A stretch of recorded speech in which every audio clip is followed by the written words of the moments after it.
Oke teman-teman, sekarang kita mau bahas mengenai denda pajak ya, denda bunga ya. Banyak orang bertanya-tanya nih, kalau gua terlambat lapor SPT bagaimana gitu ya. Nah, sekarang kita ngomongin sanksi bunga denda untuk orang-orang yang terlambat lapor SPT. Apakah kena sanksi kalau lu terlambat lapor SPT gitu ya? Nah, jadi pertama adalah kita mesti paham dulu apa itu sanksi dan bunga untuk pajak gitu ya. Yang pertama ada dua macam denda ya. Yang pertama adalah denda akibat telat bayar. Yang kedua adalah denda akibat terlambat lapor. Cuma ada dua sanksi ini, terlambat bayar, terlambat lapor. Cuma ada dua doang. Oke? Nah, kalau lu terlambat bayar pajak nih, terlambat bayar pajak, maka sanksinya itu sekitar 1% atau 1,1% gitu ya per bulan dikalikan nilai pajaknya, dikalikan jumlah bulan lu terlambat. Oke? Kalau lu bayar terlambatnya 3 bulan, ya udah kalikan 3, kalikan nilai bulannya, kalikan 1,2%. Kira-kira begitu dah, itu maksimal 48% gitu. Orang langsung mikir nih, wah kalikan berbulan-bulan nih, gede banget dong. Jawabannya enggak, teman-teman, enggak besar. Anggaplah lu terlambat 5 bulan, cuma 5%. 5% dari nilai pajaknya, bos. Jadi kecil sekali teman-temannya, kecil sekali, enggak besar juga ya. Dan kalau bisa jangan terlambat dong kalau bisa ya. Kemudian kalau lu terlambat lapor pajak nih, cuma ada sanksi kalau orang pribadi itu 100.000 itu SPT tahunan. Kalau SPT badan 1 juta itu, kemudian SPT bulanan masa 100.000, kemudian SPT PPN 500.000 gitu ya. Cuma gitu doang. Dan tidak ada akumulasi ya, tidak ada akumulasi berapa bulan. Jadi walaupun lu terlambat bikin SPT OP nih, lu bikin SPT OP terlambat 2 tahun contohnya, ya sudah, cuma 100.000 aja dendanya gitu. Kalau SPT badan 1 juta ya. Kalau SPT masa 100.000, kalau SPT PPN 500.000 gitu ya. Nah, kemudian ada orang bertanya, gimana kalau gue pembetulan? Apakah nanti gue akan membangunkan macam tidur gitu ya? Nah, ada dua macam pembetulan, teman-teman. Biar kita paham ya, ada dua macam pembetulan. Pertama adalah pembetulan yang menimbulkan ada tambahan pajak yang dibayar. Oke? Kalau ada tambahan pajak yang dibayar, lu pembetulan, maka otomatis dianggap terlambat bayar. Gitu dong. Dan ada sanksinya. Ini wajar dong. Yang kedua adalah pembetulan yang tidak ada tambahan pajaknya. Artinya, tidak ada terlambat bayar, gitu ya. Berarti kan nggak ada sanksi. Kayak gitu, ya. Pembetulan yang pertama adalah pembetulan yang ada tambahan pajaknya, ada sanksinya. Kemudian pembetulan yang tidak ada tambahan pajaknya dan tidak ada sanksinya. Loh, kok bisa orang pembetulan nggak ada sanksinya, nggak ada tambahan pajaknya? Ya bisa dong. Kalau dia pembetulan tetapi hanya merubah-rubah data-data SPT aja, tetapi tidak ada tambahan omset, tidak ada tambahan penghasilan, kan nggak ada tambahan pajak. Berarti nggak ada masalah. Boleh dong. Nah, kemudian banyak orang berpikir kan, waduh, kalau gua pembetulan, nanti gua ngebangunin macan tidur dong. Nanti gua kena kena masalah pemeriksaan pajak dong, dan sebagainya ya. Nah, menurut gua ini salah, teman-teman. Tidak tidak begitu, teman-teman ya. Yang pertama begini, yang pertama kita mesti paham bahwa orang pajak itu sibuk, bos. Orang pajak itu sibuk. Dia nggak mikirin lu. Nggak ya, jangan terlalu GR, teman-teman ya. Jangan terlalu GR, jangan terlalu pede, jangan terlalu fear. Ketakutan itu terlalu berlebihan. Enggak, teman-teman ya. Orang pajak itu sibuk. Dia tidak akan periksa lu gara-gara pembetulan SPT. Enggak, teman-teman ya. Orang pajak itu akan milih-milih orang yang memang pantas diperiksa pajak atau maksudnya orang yang memang potensi pajaknya itu bisa digali, ada potensi pajak besar baru ada diperiksa. Kalau nggak ada potensi pajak ngapain diperiksa gitu loh teman-teman ya. Nah, itu yang pertama. Yang kedua, gini, kapan sih orang kena pemeriksaan pajak? Apakah gara-gara pembetulan SPT? Jawaban gue tidak, teman-teman ya. Pemeriksaan pajak itu terjadi gara-gara ya tergantung garis tangan dan garis bintang dan rasi bintang di langit teman-teman ya. Jadi tergantung rasi bintang nih. Kalau rasi bintang itu lagi jelek, ya lu kena periksa, wajar gitu ya. Kalau rasi bintang lagi cerah, lagi bagus, ya lu nggak kena periksa. Ini bercanda teman-teman, bercanda teman-teman ya. Tetapi itu memang betul ya. Tapi bukan gara-gara lu pembetulan SPT, sudah jelas tidak ya teman-teman ya. Nah, jadi kalau saatnya lu sudah kena periksa, nasib lu lagi jelek gitu ya, rasi bintang lagi jelek gitu ya, ya udah, lu mau gimana pun, mau rapi pun, mau bagus pun, tidak pembetulan pun sama aja kena periksa pajak itu bisa terjadi. Gitu teman-teman ya.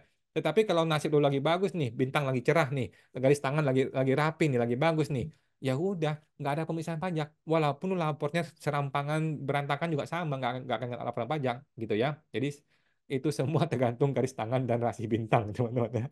Jadi teman-teman, janganlah terlalu fear, janganlah terlalu takut, jangan teman-teman ya. Kita harus harus berani menjadi orang jujur. Oke, jadi orang jujur apa adanya gitu teman-teman ya.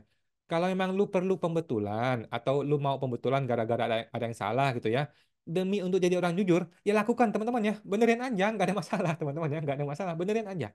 Yang sudah salah kita benerin jadi benar gitu teman-teman ya. Nah, Dan gue yakin kok kalau lu pembetulan, kemudian orang orang pajak lihat nih, oh ini pembetulan nih, pasti orang pajak itu akan mendukung teman-temannya. Orang pajak itu nggak akan mempermasalahkan, jarang, bahkan nggak pernah teman-teman, nggak pernah dalam karir gua orang pembetulan SPT itu dipanggil. Kok lu pembetulan sih? Nggak ada teman-teman, nggak ada ya. Itu hanya fear, hanya ketakutan di kepala lu yang sebenarnya tidak perlu ada teman-teman ya. Lagi pula begini, kalaupun ada pemeriksaan pajak, ya tahu tidak masalah, teman-teman ya. Memang fokusnya orang pajak untuk periksa orang. Memang tugasnya pemeriksa pajak untuk periksa orang, teman-teman ya. Jadi nggak perlu takut, nggak perlu fear, teman-teman ya. Nggak ada masalah, ya. Kan lu sudah jujur kan? Lu sudah pembetulan, sudah lapor dengan jujur. Itu nggak ada masalah, ya. Kecuali dalam hati lu nih, lu tahu bahwa pembetulan ini adalah untuk manipulasi pajak. Nah, itu salah, teman-teman. Nggak boleh gitu, ya. Ya. Ketika lu tahu begitu ya lu mesti tahu konsekuensinya dong, ya kan? Gitu. Jadi teman-teman, jadilah gentleman, jadilah orang yang percaya diri, jadilah orang yang bertanggung jawab, teman-teman ya. Kalau emang gua salah, ya gua pembetulan, nggak ada masalah, ya kan? Kalau kemudian gua salah kemudian ditemukan oleh pajak, ya sudah nggak apa-apa, gua akan bayar pajaknya, gua akan tanggung jawab. Gitu teman-teman ya. Kalau emang ada denda, ada sanksi, ya kita bayar, nggak ada masalah. Gitu teman-teman ya. Jangan jadi orang yang gue tidak mau bayar denda pajak, gue tidak mau bayar SPT pembetulan, gue tidak mau bayar kesalahan gue. Ya jangan jadi gitu dong, itu mah anak kecil teman-teman ya. Kalau orang dewasa kan nggak begitu ya. Gitu. Oke. Jadi mindsetnya adalah kalau memang ada masalah pajak ya sudahlah, gue bayar apa adanya, gitu ya. Nah, teman-teman jangan menunda untuk pembetulan, segera. Kalau lu sudah punya pikiran nih, gue mau jadi orang yang benar. Ketika pikiran itu muncul, jangan lu tunda, teman-teman ya, karena pikiran itu cepat hilang. Teman-teman ya.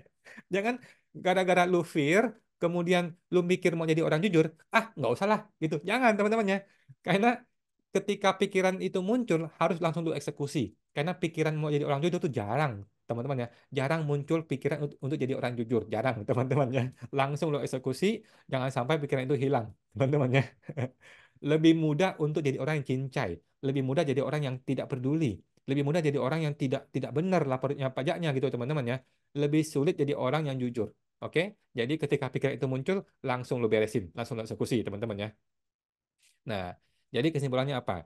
Kesimpulannya pembetulan SPT tidaklah akan jadi sebab untuk pemeriksaan pajak ya. Kalau lu perlu pembetulan, ketika lu berpikir langsung pembetulan teman-teman ya. Jangan sampai pikiran itu hilang ya. Ketika lu mau jadi orang jujur, jadi orang yang benar, langsung eksekusi teman-teman ya. Tidak usah takut pemeriksaan, nggak perlu takut seperti itu ya. Nggak pernah dalam karir gua teman-teman ya orang diperiksa pajak gara-gara pembetulan SPT, nggak ada ya.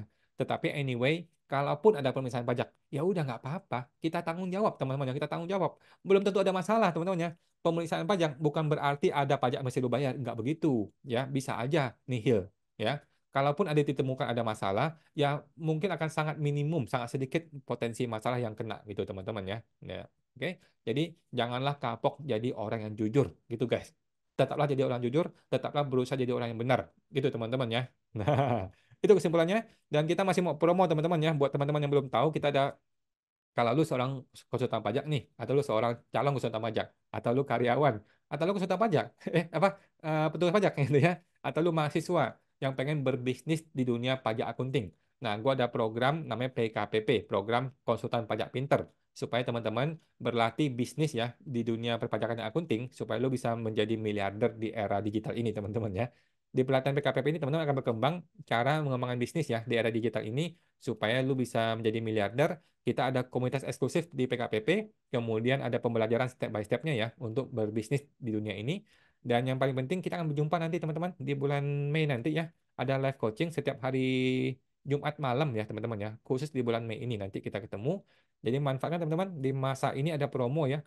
Kalau Anda mau berbisnis di dunia pajak akunting. Nah, segera masuk ke website www.programkpp.com ya. Websitenya www.programkpp.com dan kita akan bergabung sana. Sampai jumpa di kelas pertama Anda.